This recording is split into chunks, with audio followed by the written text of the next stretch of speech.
À la sortie de Béziers, le quartier de Montimas cachait Pomarède, un célèbre brigand qui détroussait les voyageurs.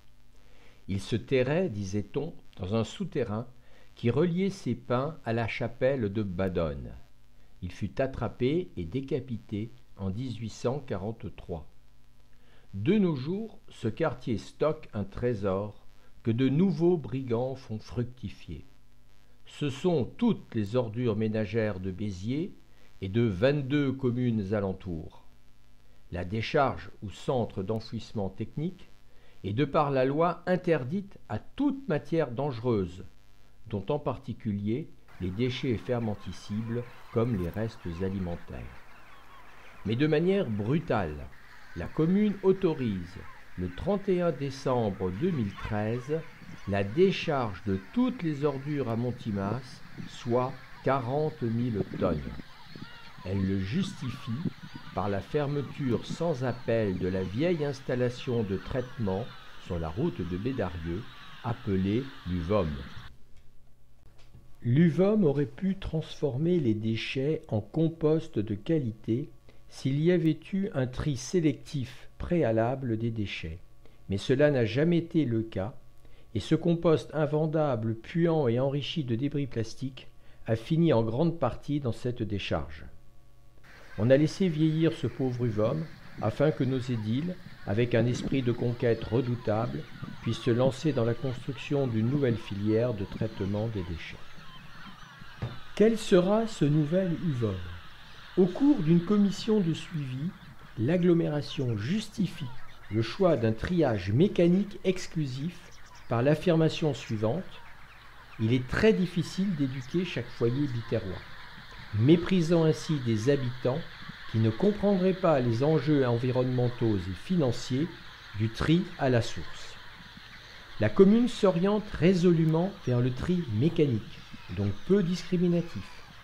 Le compostage se fera dans un tunnel ventilé. Les résidus estimés au moins à 60% feront un combustible appelé CSR, pour lequel il faudra trouver une solution finale. Il faut savoir que la combustion des CSR est extrêmement toxique, nécessite des installations lourdes qui en France sont très mal surveillées. La commune jure, sous la pression des écologistes, qu'elle ne projette aucun incinérateur. Si elle tient parole, faudra-t-il brûler les CSR dans l'incinérateur de Lunel, dans la cimenterie de Port-la-Nouvelle ou dans une centrale électrique chinoise? Ce projet municipal, sans concertation, a le mérite de rester très flou sur la totalité de la filière et donc sur son coût final. Revenons à la décharge de Montimas. Elle a changé de fonction sans enquête préalable, puisqu'elle stocke maintenant les fermentescibles. Pour lui donner une coloration écologique, une installation s'évertue à transformer le méthane qui s'en échappe en électricité. Mais faute d'une captation suffisante, ce méthane s'évapore avec tous les autres gaz nauséabondes. Nous pourrions presque affirmer qu'il s'agit là d'un stratagème grotesque pour justifier a posteriori le déversement de toutes les ordures. Les incendies de décharge, incinérateurs et méthaniseurs ne sont pas dus au hasard, mais à la production de gaz inflammables par des déchets non contrôlés. Ils sont très dangereux pour les populations et l'environnement. Les incendies sont fréquents comme ici, comme pour les incinérateurs de Lyon et de Lunel, et comme tout récemment pour le méthaniseur tout neuf de Fos-sur-Mer. Ces choix industriels constituent un risque environnemental certes, mais aussi financier, supporté par le contribuable.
Le traitement des ordures ménagères est l'affaire de tous.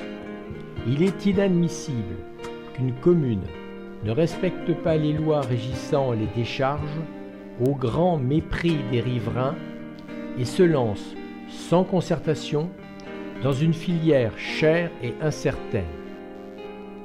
Comment pourra-t-elle promouvoir le tri sélectif si elle n'est pas elle-même exemplaire? Où se trouve donc le trésor de Pomarède?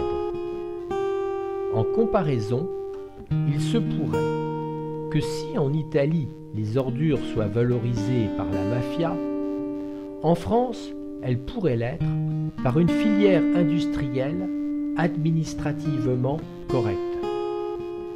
Ce trésor, il est caché dans les installations coûteuses que nos élus affectionnent.